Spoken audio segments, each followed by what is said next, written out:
Assalamualaikum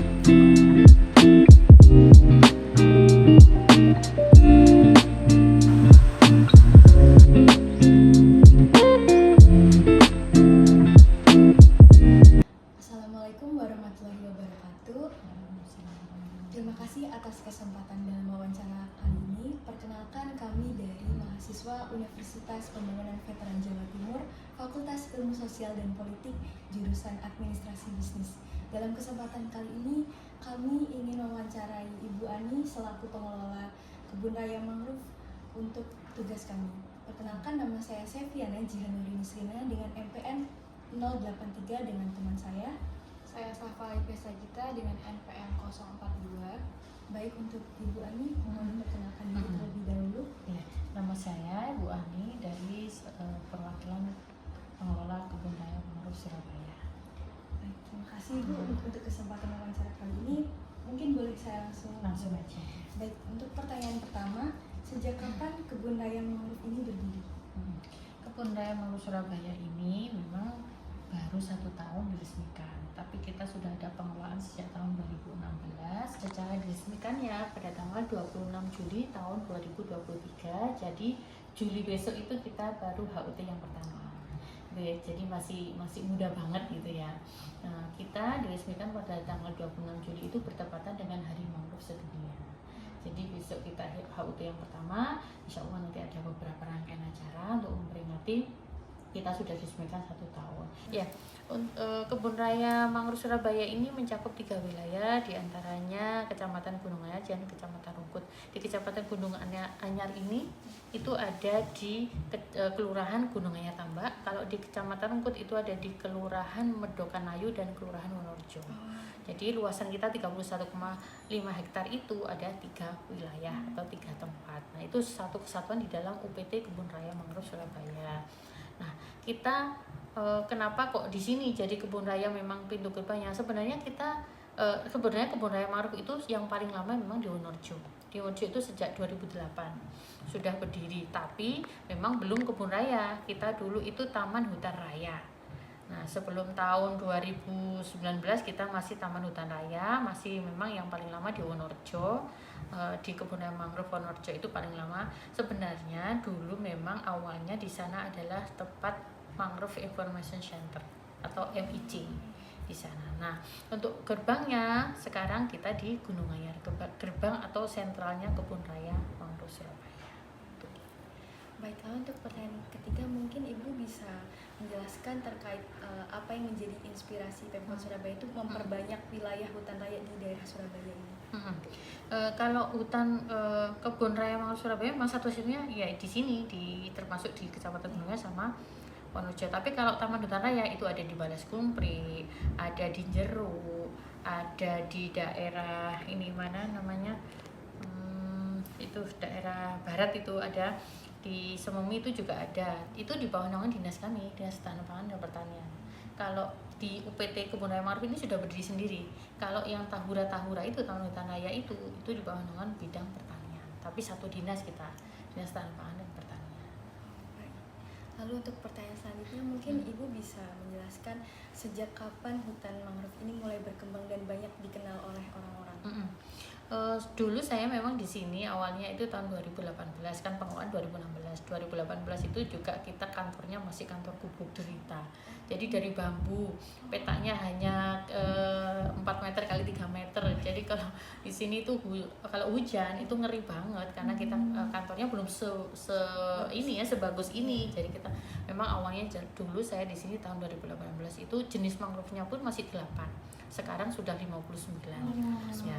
Terus dulu jalannya masih setapak, kalau hujan itu ngeri banget, licin banget gitu kan. Terus pohonnya belum besar-besar sebesar sekarang ini, seteduh ini. Dulu masih kecil-kecil, jadi kita masih mulai penanaman. Itu mulai ada pengunjung umum kita tahun 2018. Mulai ada pengunjung umum, jadi kita ada pembangunan jogging track dari bambu, ada spot-spot foto, itu 2018 mulai ada pengunjung umum.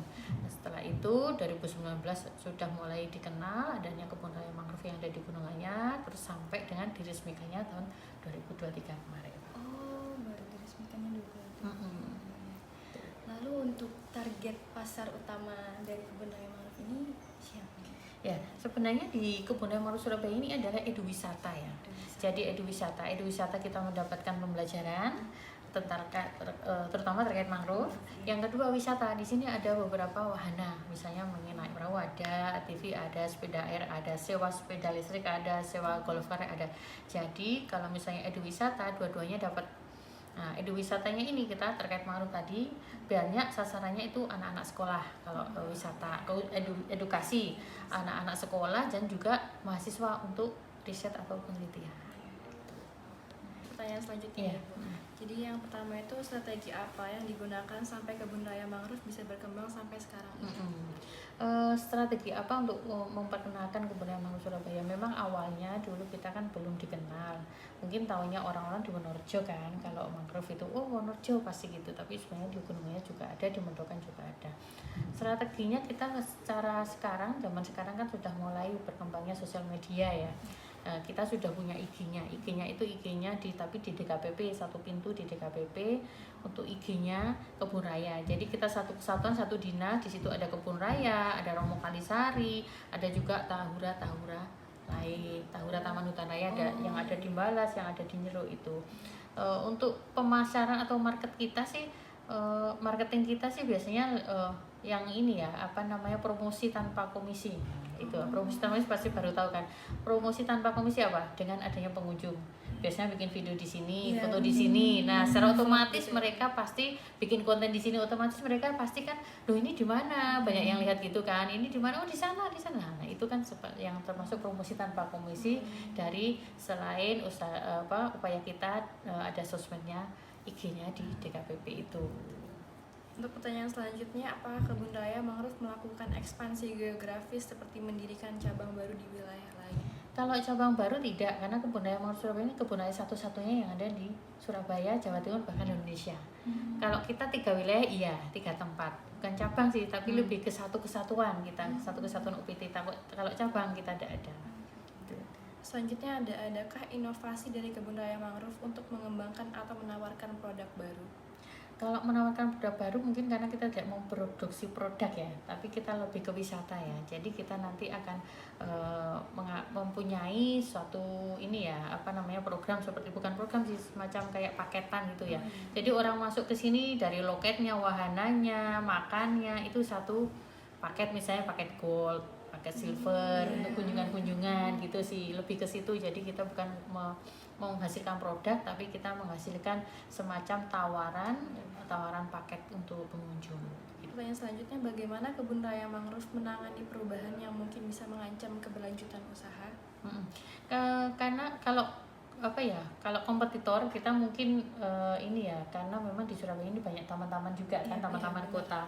Kalau di Kebun Raya ini kebetulan kita tidak ada kompetitor kayak Kebun Raya gitu. Ada Kebun Raya tapi di Purwodadi. Nah, itu di Purwodadi itu ya, Kebun Raya Purwodadi. Tapi kita kalau ancaman itu tidak ada, karena memang kita di sini wisatanya ke wisata alam. Wisata alam memang di Surabaya ini kan jarang wisata alam.